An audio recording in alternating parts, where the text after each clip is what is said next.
All right, so getting straight into night two. Night two started with The Fiend against Randy Orton. Now, I was never really a huge fan of The Fiend in the beginning. I was not a big fan of The Fiend. I was not a big fan. I mean, I liked Bray Wyatt. I liked like him coming with the lamp. I liked the phones and the crowd. Like I thought that was cool. It wasn't anything amazing. And the Fiend came, and all everything that he did with that. It was very theater-ish. It was very the entertainment aspect more than the wrestling aspect. And I've always been a fan of the wrestling. I've always been a fan of watching a 15-minute entertaining match where I may or may not know the storyline. And this was all about the storyline. And then bringing in someone like Randy Orton, like who is the wrestler part of it for the majority of his career with good storylines, but he's just been a really solid wrestler. It brought a new aspect. I was like, Randy, I don't really believe him with this whole entertainment part of it. But I mean, the more and more I got into it, the more it grew on me. The more I really started liking the Fiend. This match, I really liked the Fiend. I like the even just the coming weeks of it. I like the build up. I like the addition of Alexa Bliss. There were some parts of it I didn't like. Wasn't a huge fan of the Fastlane match, even though I liked the Fiend coming back all burnt. I thought that was cool, but the actual match wasn't a huge fan of. I wasn't a huge fan of like the black sludge coming out of his mouth. But all in all, I enjoyed it. Even like there's going to be parts of anything that you don't enjoy, but in the entirety of it, it grew on me. I understand there's a fan base out there that didn't just like it; they loved it, and they love what the Fiend, what Bray Wyatt brings to the table. I love that he started as Husky Harris, and Husky Harris freaking grew into the Fiend like one of the most entertaining heels in 2021. Like that's crazy to think of, but I mean, it's the truth. I gave the match a 7 out of 10, just because of, like I said, I wasn't a huge fan of a few things, but even still then, like it was very entertaining and a cool open tonight too.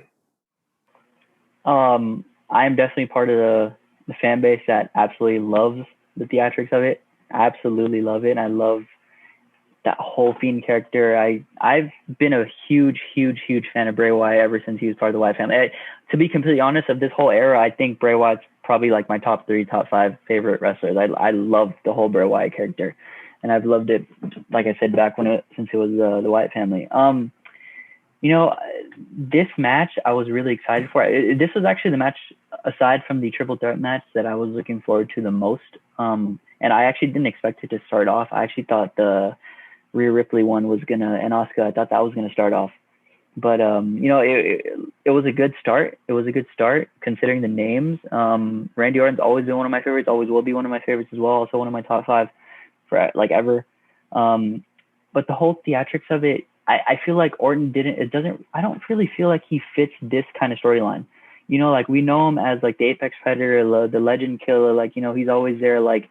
He's like that predator that's always like taking out like legends and like big stars, like he's not really killer in like the literal aspect of the word, like he set him on fire and he did all this kind of stuff. And it's like, I don't know, that's not really Randy Orton to me. That's kind of more like, I don't know, that's kind of like a whole new character in my opinion. I think that was the point too. I mean, I don't know if did you see his Broken Skull session with I did not. He talked about it. He said Michael Hayes came up to him and said that, I mean, when you think of the greats, they weren't just great in the ring, but they were great like in the story aspect of it, and that Randy hadn't really had that. And so I think this was Randy trying to do that, be a part of something that it's like, all right, it's not just my in-ring stuff. Like, look at how entertaining this was, to try and cement him as one of the GOATs of wrestling. Yeah. Okay, I see what you're saying. But no, to his credit, he did a great job. He's definitely excelling in that role. It's just not the traditional Randy Orton that I see and that I know and love. So I'm not really. It kind of has to grow on me, I guess. But for the whole Fiend thing, I love the whole Fiend character, and I don't really like the direction they're going with him. With the Fiend, like I personally, I believe like he's kind of one of that. He's like, I feel like he's that guy that they're trying to replace the Undertaker with, if that makes sense. Like he's that guy that's supposed to bring fear to the crowd. He's kind of supposed larger to have than like that. it's like no, I know exactly what you mean. Yeah. And, the fact that they had him lose to Seth Rollins, they had him lose to Goldberg, now they had him lose again to Randy. It's kind of like, it kind of feels like they're burying him, but I feel like that's not a character you could really bury that easily, Like, he's definitely going to be back. I definitely thought this storyline would end at WrestleMania. It definitely was one of those stories that had an actual build up to it, and I thought it would finally end at WrestleMania, but obviously we saw that it didn't end. Ended very prematurely, actually. Super quick match, honestly, at times it was a little boring, and the fact that they made him lose after one RKO was a little disappointing.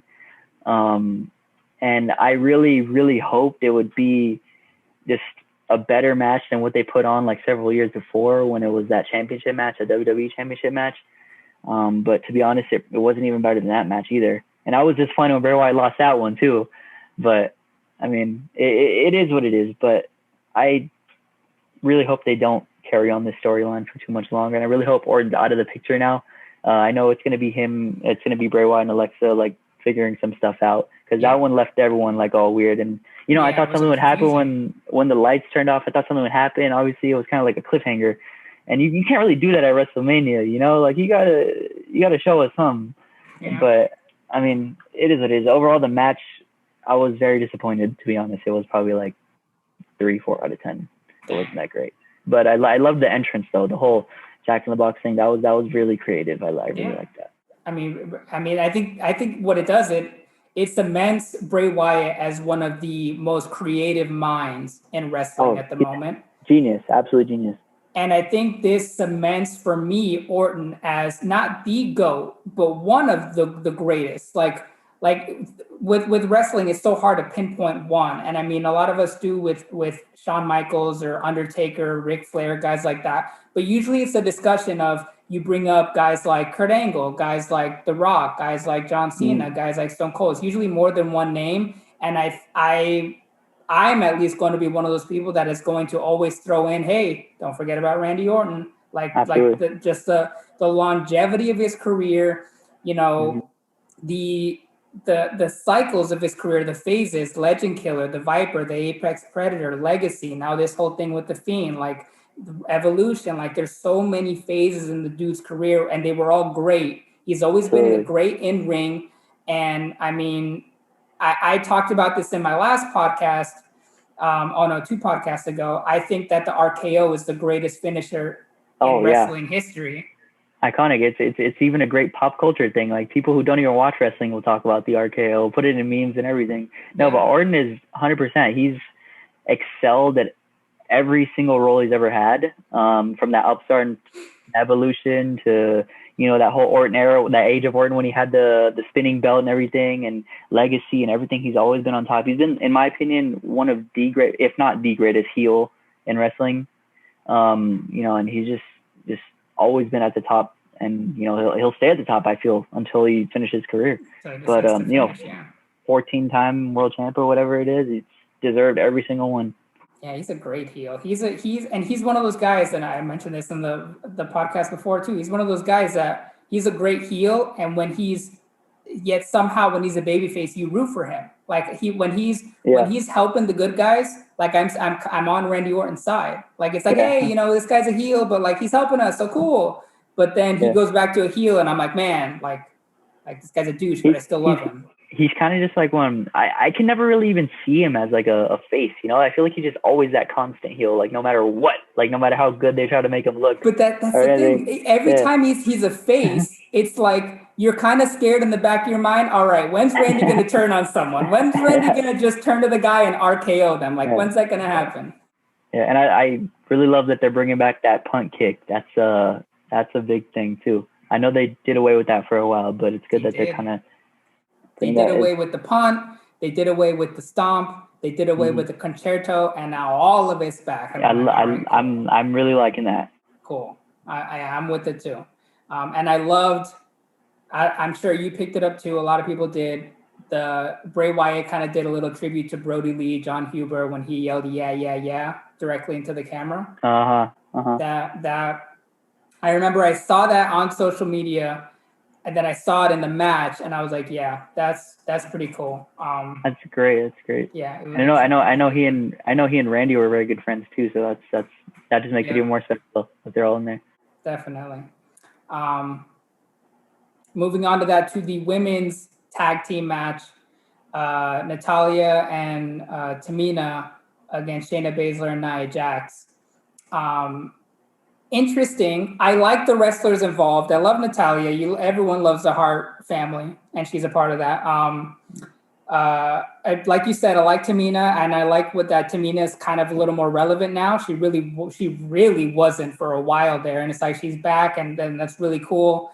I like Nia Jax. Not in love with her, but I like her just because how much of a powerhouse she is. Like, there's really not that many powerhouses in wrestling for women, and she brings that like monstrosity type of feel to her. And then Shayna Baszler is, I mean, she's great. Like, she's very good in ring. I felt like the match was just okay though. Like, I wasn't super wowed by anything in the match. My favorite part was watching two very strong women in Tamina and Nia Jax go head to head a bunch of times. But in the entirety of the match, I gave it a 5 out of 10. Like, it was entertaining enough, but for WrestleMania, it threw me on the fence. Well, as you mentioned, great family heritage, like Hart Foundation. You have all the Samoan people in there and everything. It was really good. Like I said earlier, I was very, very, very happy that they gave Tamina a shot finally. And to see that she paid homage to her dad with the Superfly, that little thing off the top rope and everything like that was really good. And the little square off with her and Nia Jax was a little interesting to me, especially when they tried that suplex, that little botched little suplex. I don't know if you remember that. Do you remember that where she had her like right in the middle of the ring and she tried to like suplex Nia and it kind of almost ended really badly. Yes. And I was like, okay, I don't know if they were trying to like make a women's version of like Hulk Hogan, Andre the Giant, but I mean, it was cool that they tried it. It was real cool they tried it. And going into the match, I really didn't think Nia and Shayna would lose. And I'm pretty sure most of the WWE universe didn't think that either. But to their credit, there was a point where where Natalya and Tamina were rolling. They were definitely rolling. I actually kind of thought they would win for a little bit. But it was a little weird to me that Natalya had no idea that Shayna was the legal participant in the match at the time that she had Nia in the sharpshooter. Mm-hmm. And Shayna came in and obviously put her in that submission and they tapped out and lost. But no, overall, it was good that they had their moments. I'm glad Tamina had her moment, and I wish she had a moment with a championship, but it was good nonetheless, and I'm glad she's getting the coverage she's getting now. Definitely deserved it. Overall, the match probably 5 out of 10. 5 out of 10. Yep, agreed with everything you said. Moving on to the next match, Riddle versus Sheamus for the U.S. Championship. I wasn't going into the match expecting much.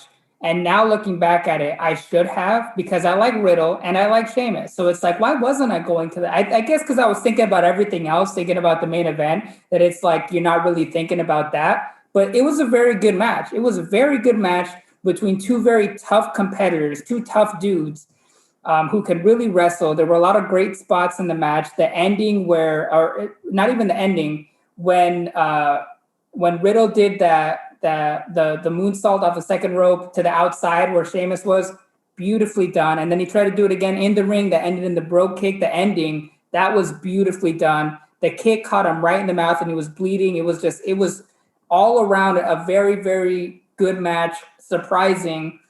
And yeah, it was a spotlight that I wasn't really expecting it to be. So I was happy with it. Gave it a 6.5 out of 10.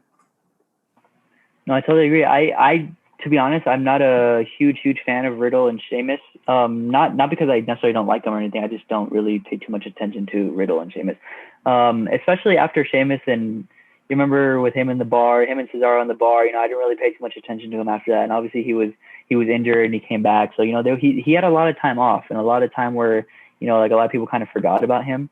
So which Sheamus, he's kind of been having to prove himself this whole past year, and I believe he's had a very good year in the ring. You know, like he's been very victorious and everything. And I actually didn't think that Riddle would lose his championship. I know he didn't win it too long ago, right? Was it last pay-per-view or the pay-per-view before that he just won the United States? He did have it for a short amount of time. Yeah, he didn't have it for too long. I'm gonna be honest too. I don't really like the whole bro aspect, the whole bro gimmick of Matt Riddle. I feel like he's not really like a serious competitor sometimes, but his gimmick and his wrestling skills are obviously two very different things. And he's a very, very talented wrestler, and he definitely showed that yesterday. That bro kick, like you said, was beautiful. Caught him right in the mouth. We saw blood for the first time, and I don't even know how long. Obviously, they're not really big on that. There was one moment where I really wish Sheamus had pulled off that move off the top rope. I think it was the white noise he was trying to get. Oh, but, and he botched it? Yeah, I was looking at him setting up for it, and both his feet were behind the ropes. And I was looking at that, and I'm like, he's not going to get that off. Yeah, and then he botched I was like, oh, that's a lot of strength he's going to have to get up there. But no, it was good that they played through that, and they didn't really let that mess up anything, and they still performed really well after that. Yeah. So it was kind of just like a forgotten moment that really didn't matter too much. But obviously, you know, it was a really good match. Probably like a 6.5. Yeah. Yeah. No, I agree with Riddle. I think part of his whole shtick at the moment is that he's not that serious. He's just a bro. I mean, they've talked about it on commentary. Booker T has said, you're not going to make it if you're not, you know, taking this stuff seriously. I think it's all part of it. I feel like there's going to be a point in the future, like there is with many of those like goofy, having fun gimmicks, where he's going to turn serious, maybe even turn heel. Like everyone does that at some point. Bailey did it. I mean, not that long ago. Like it's going to happen. I would imagine. But I'm enjoying it, to be completely honest. I like the bro part. I think it's cool. I think it's him. That's what it comes off as genuine. And whether it's gimmicky, whether it's serious, funny, if it's you, that comes across on the screen, and I think it comes across as him for me. I think it'll be cool whenever he does, you know, change up. I'll welcome it. But yeah, it was when it came to this match, it was cool. I don't know. I mean, hearing bro kick, hearing the whole bro chants from Riddle. I mean, I could even see them as I could see WWE pairing them as a tag team and calling it the Brogue. And you know, Sheamus is a super tough, strong, serious guy, and Riddle is a guy that's just trying to have fun, and they're hanging out and they do crazy gimmicky segments and stuff like that. But I mean, I don't know. I don't know if you've heard this. I've heard stories of Sheamus in the back, or he's not like, I don't know. I've heard reports that he's not a friendly guy. Have you heard that? I have not heard that, but I've seen his well, actually, before you say that, that whole Brogue thing kind of reminds me, like you said, the whole gimmicky thing. Kind of reminds me of Team Hell No. You know, like you had Kane with the super serious dude, and then you had Daniel Bryan just messing around. You know, never really thought that'd be a great tag team, but you know, like people look back at that and it worked. Yeah, but to the Sheamus thing, I have not heard about that. I don't really think that would be true though, because I know he has a YouTube channel. And I've seen him work out with a bunch of dudes, and he seems like a really cool guy. I've seen him work out with a bunch of just other WWE wrestlers. And like Cena. I saw that one. Yeah, I mean, on the street, if I saw Sheamus, I had no idea who he was. I feel like he probably wouldn't be a very good guy, but he just looks scary.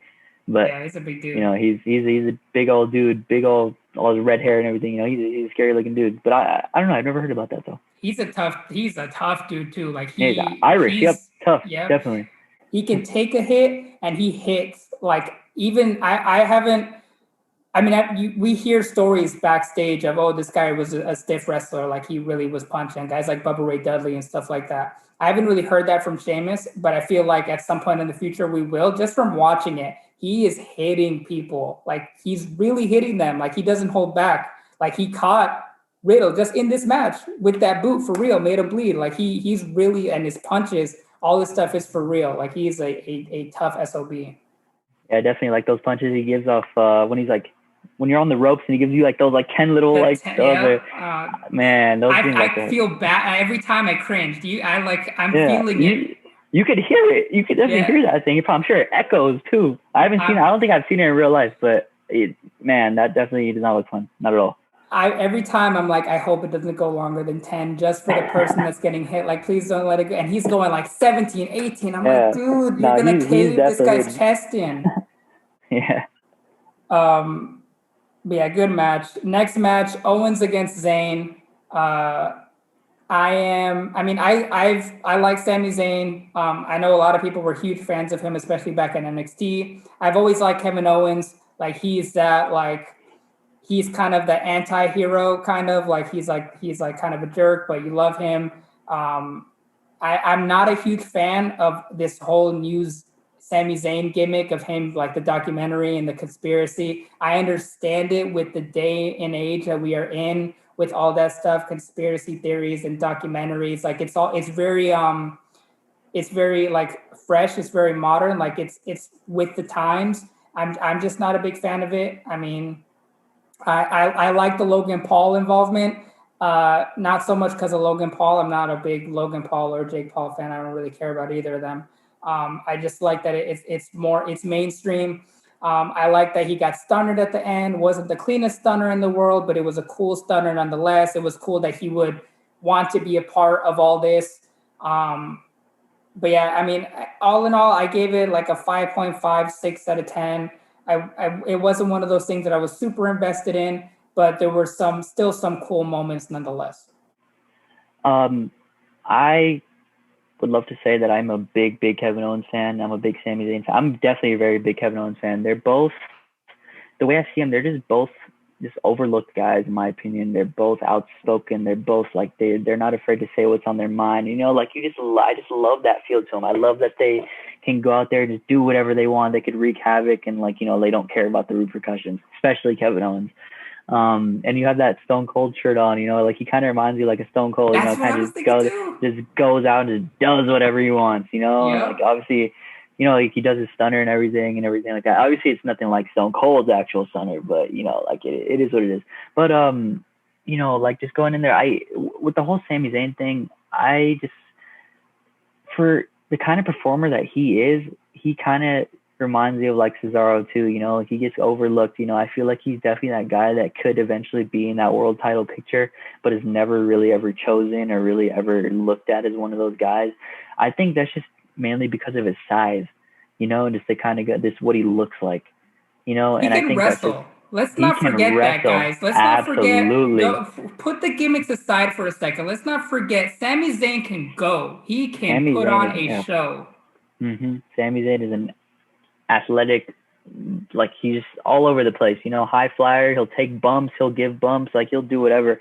And he is one of the best on mic guys I've seen in a long time. He knows how to speak on the mic. Kevin Owens is really good on the mic. And like that match started off with a bang. He started off with a pop-up power bomb, like it went out to the table, like they were all over the place, all over the arena. And obviously it was one of those matches that I thought would steal the show, and that was one of the matches I was really excited for. I wish it went a little bit longer, but I understand like there's time constraints and stuff. Were you overwhelmed or underwhelmed by the match?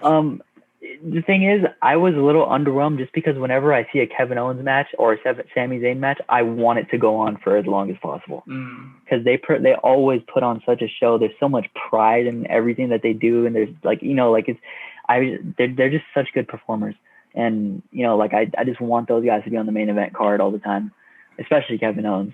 They're guys that would main event in other promotions for sure. Absolutely, wherever they go, they would be main event guys. Absolutely, but the whole Logan Paul thing, I was quite confused as to why that was even a thing. I understand it from a mainstream pop culture aspect, like just getting your product out there and just making, like just trying to get a new audience, like the audience is a lot younger now, as we know, and I'm sure Logan Paul's fans are a lot younger, so it's probably just exposure to those kind of people, which I understand.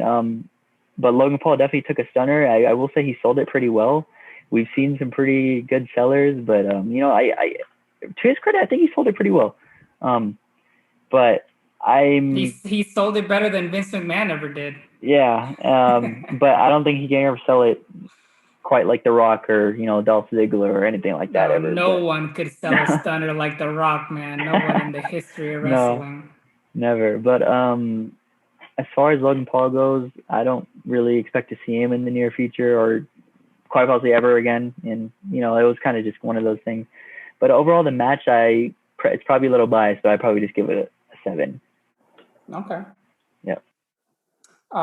Next match, Intercontinental Championship between Apollo and Big E.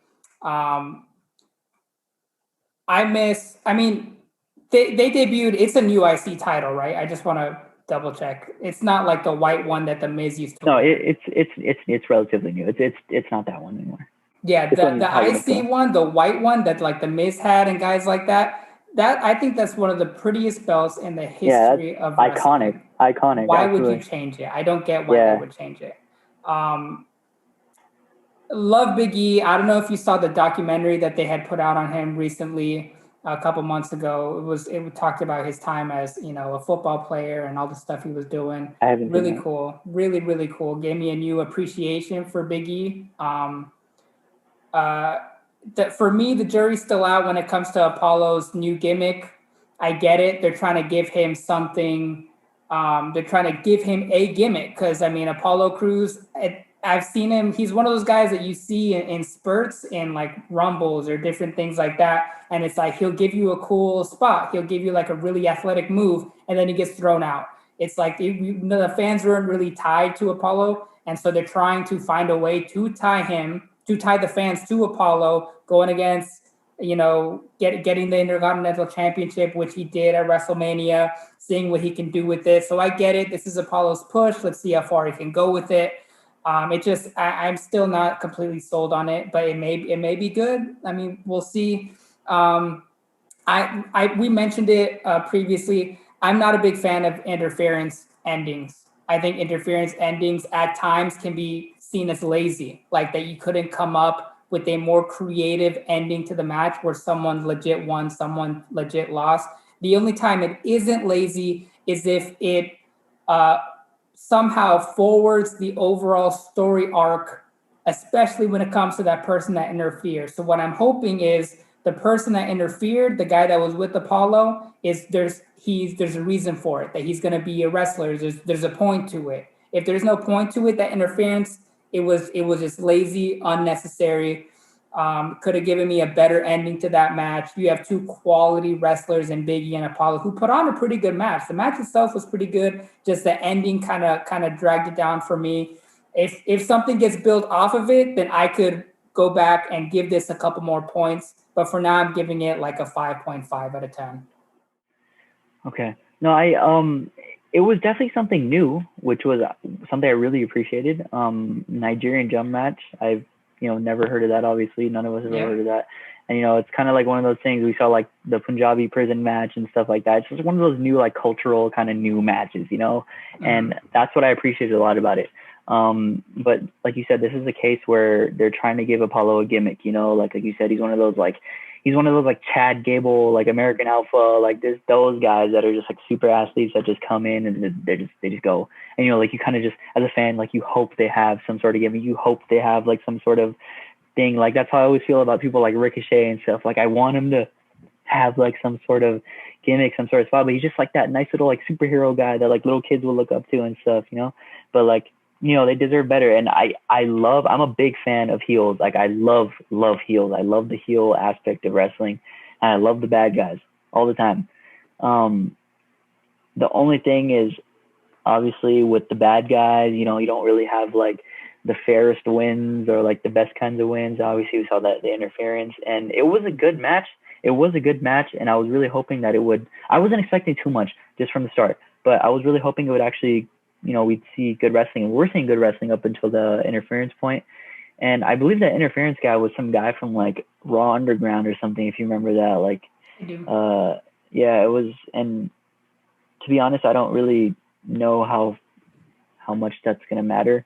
I don't really know how much that publicity that guy's going to get. But I mean, we can only see where that goes or how long that lasts. As far as the actual match itself, like the stipulation, I was kind of hoping they used more than just the sticks and, like they'd actually utilize more of like the stuff outside. And, we didn't really see too much. We did see the steel steps getting involved, like they like with the old promos and stuff, which is pretty cool. Yeah. Overall for the match, I'd probably say like a 5 out of 10. It was, it's good for Apollo that he got a championship finally. So maybe this could be a start to his career. I don't really ever see him as more than just a mid card kind of guy though. But Big E, I'm glad he can actually have a good singles run now. He's had a good singles run, but I feel like he can actually get pushed to that main event status now without that Intercontinental title, and he could probably have his Kofi kind of run, maybe, possibly. Maybe he could challenge Roman Reigns in the near future, whoever. But it was good because I don't think his loss really impacted him. I'm sure he still has great support from his fans and from the universe in general. I don't really think it impacted it too much, but yeah, that's how I feel. I mean, him losing, every member of the New Day lost titles at WrestleMania, so maybe they're gonna come back as a stable and figure something out. Maybe they split apart and do some sort of singles runs on their own. Who knows what they're gonna do? But yeah, I like Big E, and I mean, you like Big E, so I mean, whatever he does, we're invested in it. We want to see what he does. We would like to see him as like a main event guy. We think he has the potential to be a main event guy. But I mean, whatever happens with him in the future, I mean, we're there for it. Yeah. All right. So the next match, the match you thought was going to be the open, Asuka against Rhea Ripley. I like that it was the match before the main event. I think it deserved to be a later match. I might be the biggest Rhea Ripley fan in the world. I think Rhea Ripley is like she's the coolest. Like she's it. Whatever it is, she has it. Like she's just got that it factor for women's wrestling. I mean, I had the strongest feeling in my stomach that she was going to walk out of WrestleMania as a champion, which she did. She won the championship. It was a very, very great match. Asuka, she's proven. We know Asuka's great. Asuka's a great, great wrestler. And I think this was the start of Ripley really, proving herself. And she's so young. She's very young, and she's already so great at the little things that make the great wrestlers great. She's great at selling. She's great at, the emotion aspect of it and getting us emotionally involved in her matches, not just her storylines, but the actual matches, selling when she's hurt, being powerful when she's powerful, all those things. Like I feel connected to her. And then, she's just very fundamentally sound with all her moves and the stuff that she does in the ring. So, I mean, just so happy, so happy that she's champion. And I am invested heavily in Rhea Ripley. 100%. It kind of just goes back to that conversation we're having about Bianca Belair, like just one of these young upstarts who, we want to see the belt on them. And, like she had a big moment with Charlotte Flair last year, and obviously it didn't end very well, but just the fact that you can have a match with Charlotte Flair at WrestleMania at like 23 years old at the time or something like that is a big time deal, and the fact that she could have a match with someone like Asuka, who is arguably one of the best female wrestlers in the world, and put on a show and win, I mean, that's big time. And we saw it, like, we saw her crying in the beginning of the show, and, like, it was kind of just one of those moments where it's like, okay, like, she kind of realized, okay, like, I made it, like, this is my moment. Now I got to prove to the world that I can win, and I got to prove to the world that I can win, and I'm here to stay, and I feel like Rhea Ripley is definitely here to stay.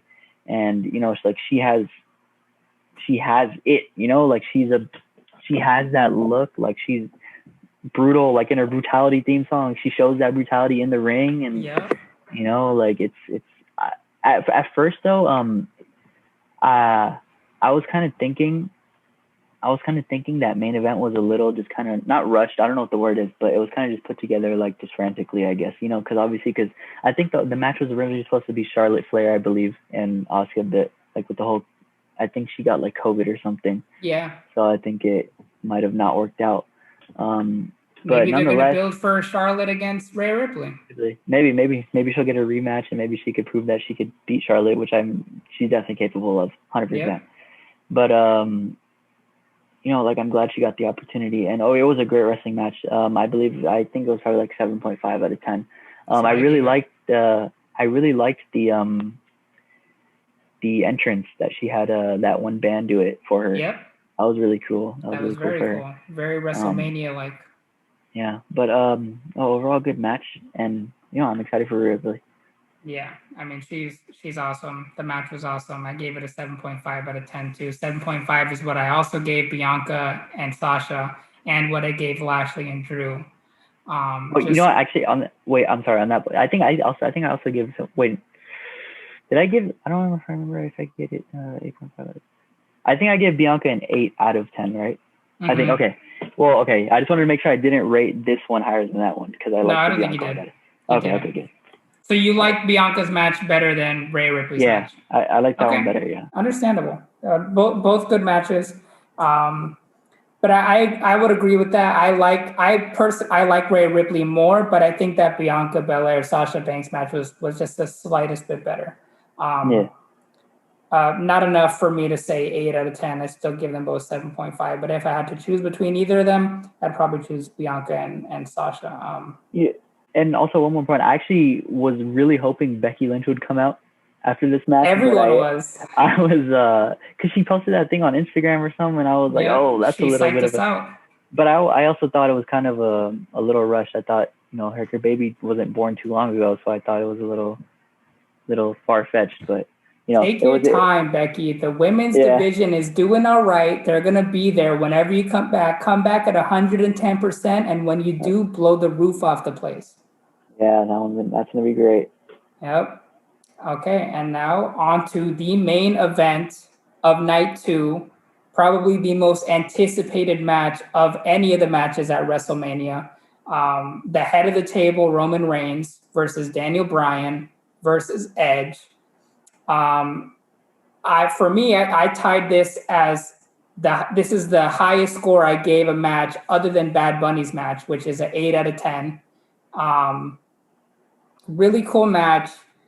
I love that a lot of the people involved, I mean, everyone involved had some kind of small connection to each other. Daniel Bryan and Edge were forced to retire and came back. Edge and Roman with the spears. There was some interconnectivity that wasn't even really a part of like the main storyline. Um, it was an intricate match. There was a lot of spots. There was a lot going on in the match. Like the double crossface, the crossface with the leg of the chair, the power bomb on the table from Daniel Bryan leading into a spear from Edge. Just a lot of intricate, complex bumps and spots that you see from the pros, that you see from the best of the best, that know how to time that out perfectly.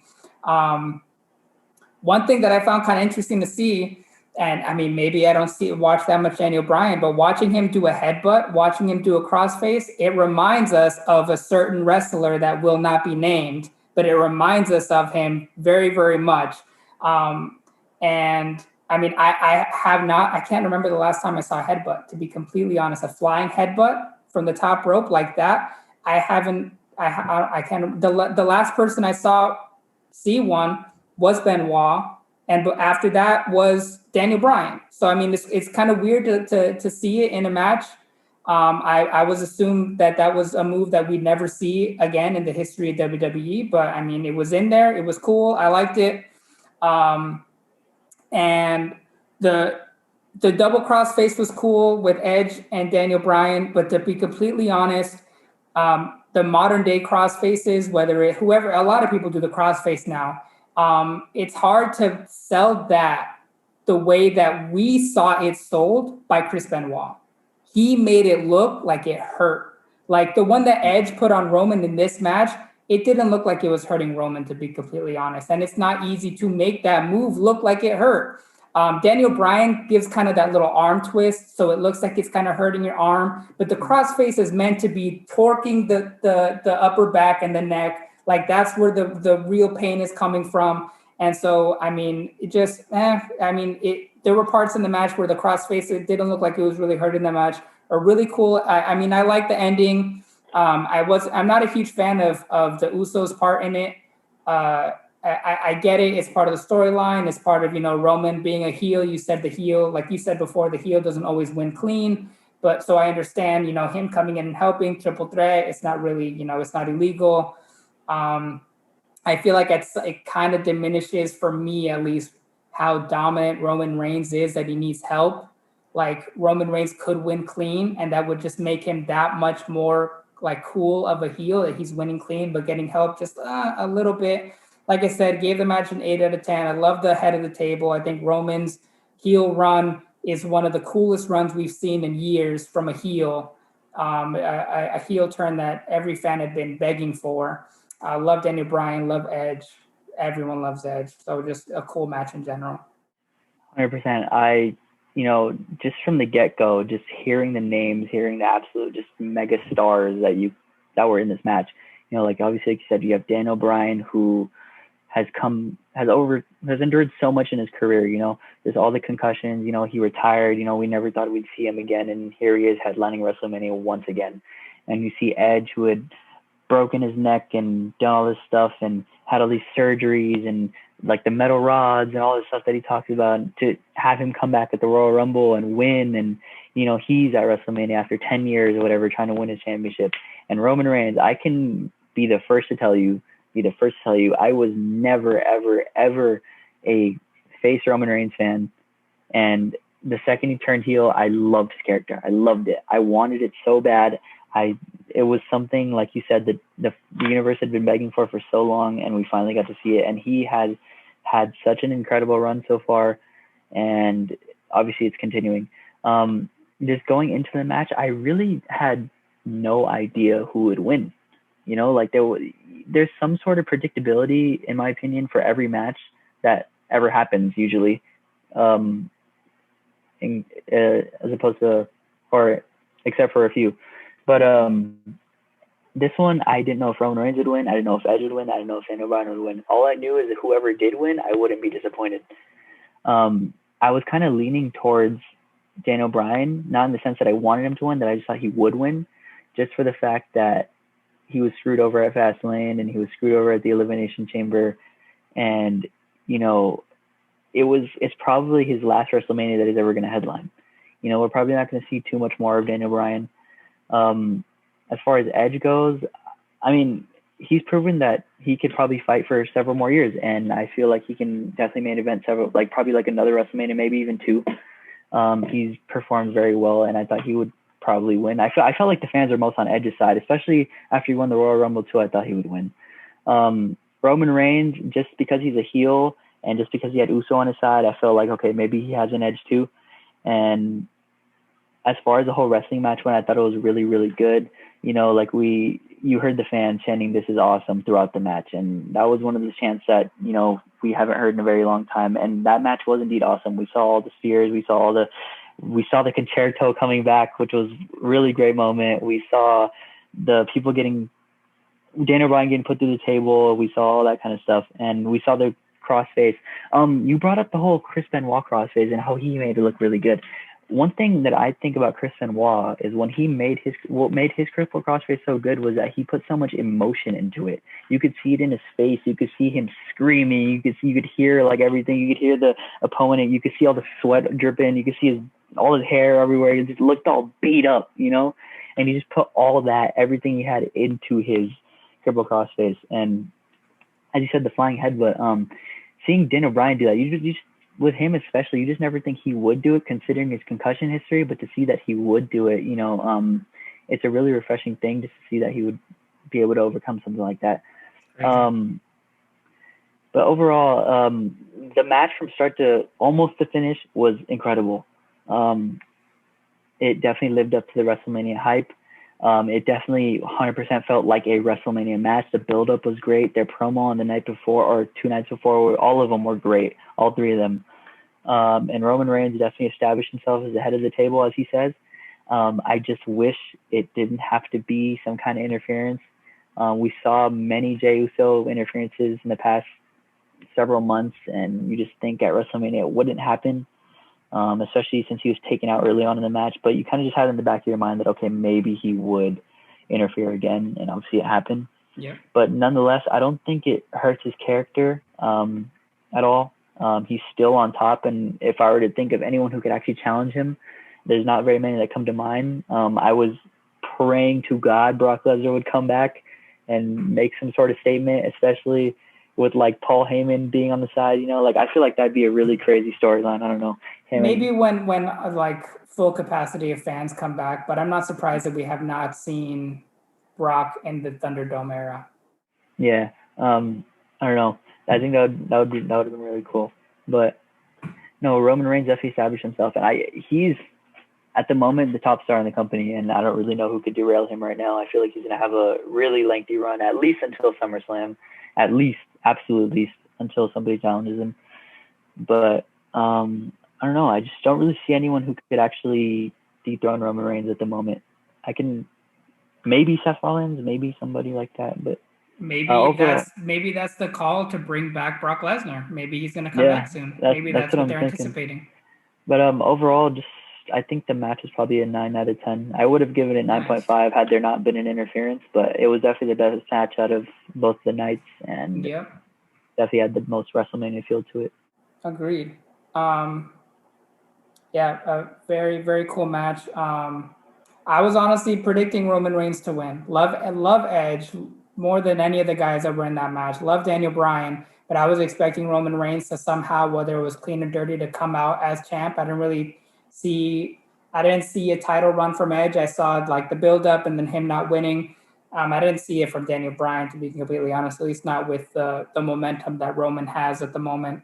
So wasn't surprised to see him win that match. You talked about the predictability of it and that you didn't really know who was going to win. Did you predict or have a prediction of who would win between Lashley and Drew? Because I didn't.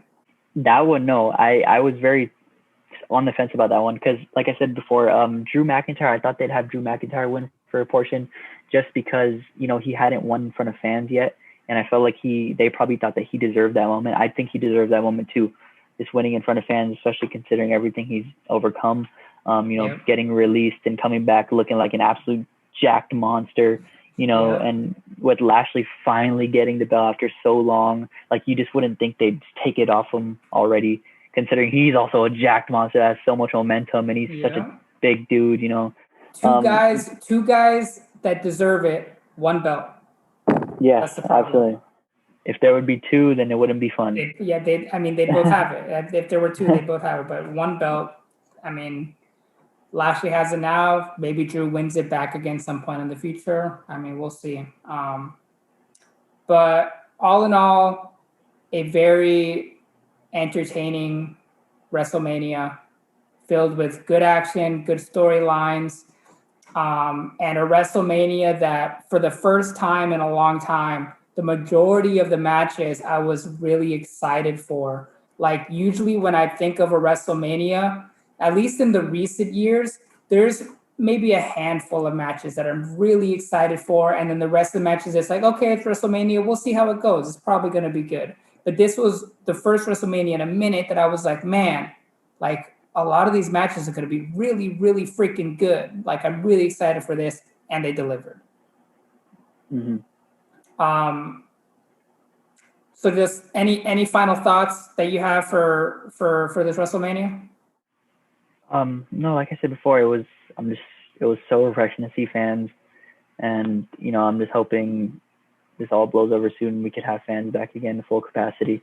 Hoping we can go back to, just enjoying wrestling as it should be enjoyed. And no, I was just very grateful to be able to see it. Yeah, the only final thoughts I have are really cool Hall of Fame class. Really, RVD and Kane getting put in the Hall of Fame. Eric Bischoff, the NWO, just a bunch of people who, are very near and dear to the hearts of fans. Favorites to the hearts of fans, especially guys like RVD and Kane. Like you and I grew up on guys like that. So, really cool to see them get thrown in the Hall of Fame.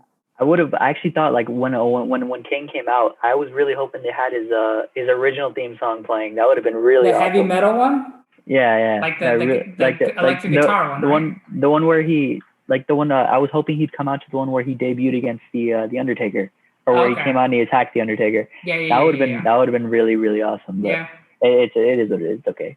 Yeah, no, I understand. Another takeaway, new faces we have new faces as the faces of women's wrestling, and Bianca Belair and Rhea Ripley, and I am all for it. I think it is amazing. I think it is needed. I think it is something that the fans called for and WWE delivered on. And it's going to make for entertaining storylines and matches coming up as women like Charlotte Flair, Becky Lynch, the women who were at the top come back, and it's like, all right, we're back now, and we're going to put on some amazing matches with these women that are now on top, in Rhea Ripley and Bianca Belair. Mm-hmm. So yeah, super excited for that.